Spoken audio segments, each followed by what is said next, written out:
Ciao, hola, hello, good day. Hey everybody, it's Silvia Mordini, the founder of Alchemy of Yoga. And if you can't tell by the shape that I'm already in, what we're gonna do today is something related to hip openers, but not just that, hip openers that fly. And we're gonna take one in particular, Eka, which means one, Pada, which means foot or leg, Galavasana, so flying pigeon pose. And so you can see here, I'm in box pose, also known as fire log pose. These would be the logs. Agni, which means fire, Stamba log, Agni Stambasana. So, or double pigeon. Woo, right? So this is going to be the shape of the leg that's on top. Let's just do the other one. So join me when you're ready and just find a little bit of a double pigeon here.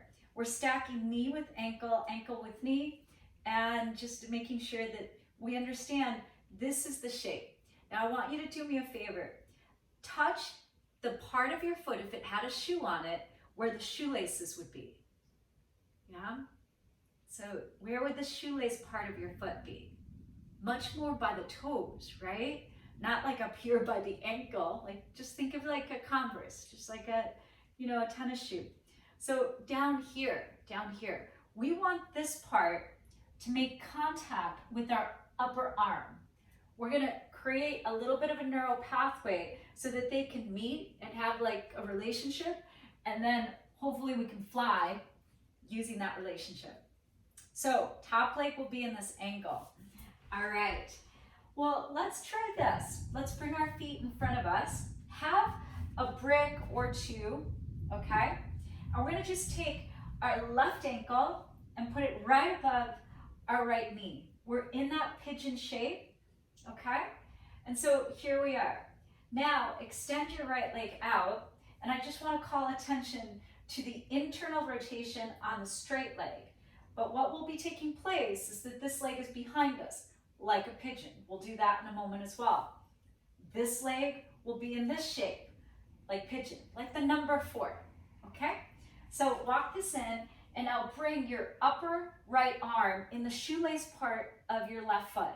Press out with your arm, answer back, and squeeze in with your foot. But do both so that they're both strong. Now take both arms on top of your shin and keep pressing and see if you can keep that lock, bandha, and take the shin away from the bottom right leg. Like, oh, okay. If you can't, it means that there's not a lock there. You're not pressing in or out enough. But if you do, then you can straighten that leg. So this is what's going to give you stability. That way then the long leg will be behind us flying in the air. So it's this. So this is a great preview pose. Release that. And now let's take our left foot to the ground and come on down. Okay, let's do the other leg. Right ankle below our left knee. Another place to just get accustomed to this is on our back. Lift this whole leg unit towards you. And we're going to take the upper left arm in the shoelace part of our right foot. Flex your hand, bring your right arm on top, and we're doing Ekapada Galavasana already right here. Now, puff up behind your heart and lift your head and shoulders. Keeping the lock, hover your left leg off the ground. So this is this is going to be what it feels like. It's going to be what it feels like in your core, in your arms, and most importantly in this lock with the foot and the arm. Leg in, head down, release. So that's the shape, okay? Okay. Now, take your left leg in front, right leg behind. Now from here, this is just your regular pigeon, right? And the shin is parallel to the short side of the mat. Now do me this favor. Reach back with your right hand for your right foot. And it doesn't have to come in far, but just notice that where the knee is, that's a hinge joint. So your foot is literally moving up in the direction from the knee. I'm going to call attention to this when we do the actual pose. All right? Last place. Tuck your left toes. Walk in. Left knee down. Okay. And so we're just creating the shape. Hips are gonna be facing forward. So that's what we're gonna do. Now, hands down, pick your left leg up, and you're in Pigeon Dog.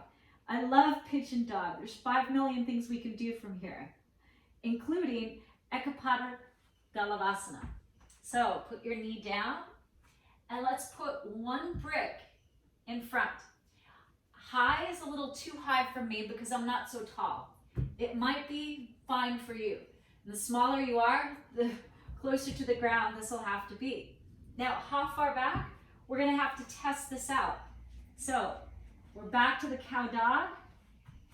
Walk towards your foot, just enough, not so much that your hands can't touch. We need the hands flat.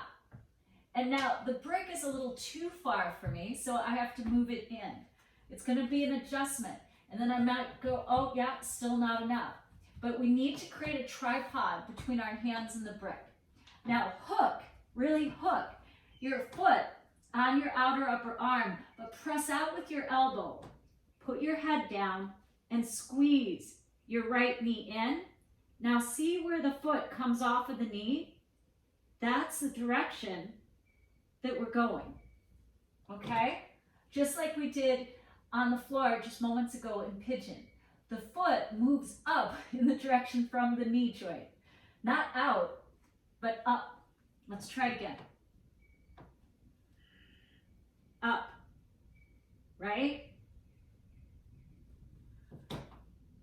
Okay. And then walk in. Lift your hands to your heart. And then release. Okay. Take a little bit of a cleanse with your shoulders, just knuckles up and over. So that's a really fun way to get into it. We're gonna keep working with the brick because why not? It makes it easier. Now, can you build this from up high and cross your right ankle? Whoa, right? And then come down? Yes, absolutely. Is that already gonna make it harder? Yes, absolutely, it's gonna make it harder. So the way that we entered it was we started from the ground and we just brought our toes under and the knee wide. And we were in this little table. And then we walked backwards. We just took a moment to be like, okay, hips are forward. I'm still opening my hips. All right, hands down, cow or Pigeon Dog. I got ahead of myself. I also love cow dog. Sorry about that. But this is Pigeon Dog. All right. And then walk backwards. And then here, make sure that your ankle is strong, the foot is flexed. The outer left upper arm, as high as is available, press out, squeeze in. Press out, squeeze in, put your head down. And then squeeze your heel in from your knee, your foot lifts. Okay? Take a moment. So I'll show you in a moment what not to do, because if you don't go up from your knee, it's just going to make it so much harder. Let's try it again.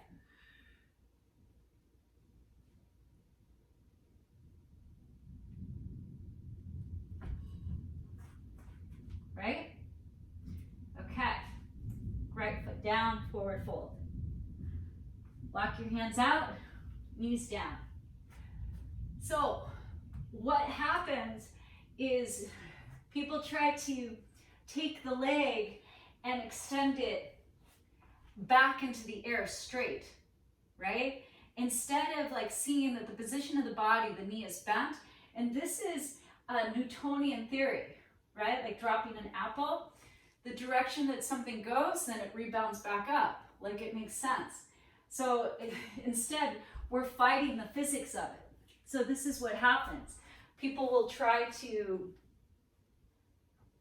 come into it and they'll extend the leg back instead of up.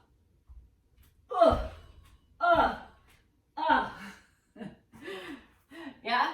Instead of just working with, this is how we started. Okay, this is the knee. The foot is going to go up from there. Yeah? And that's the position. And so you'll literally be leaning forward to elevate the leg up behind you. So that is exactly what happens in Ekapada Galavasana. And then over time, you take your head off the brick. But it's okay to be working with the brick for a long time just to get the idea of leaning forward and being there comfortably. So I hope that that was good fun and that that answers some questions. But in the meantime, keep working the neural pathway of this. Like really make sure that this is making sense. And then if this makes sense and you can commit to this, then letting the leg fly, well, that's going to be way easier. Okay? From my heart to yours, namaste.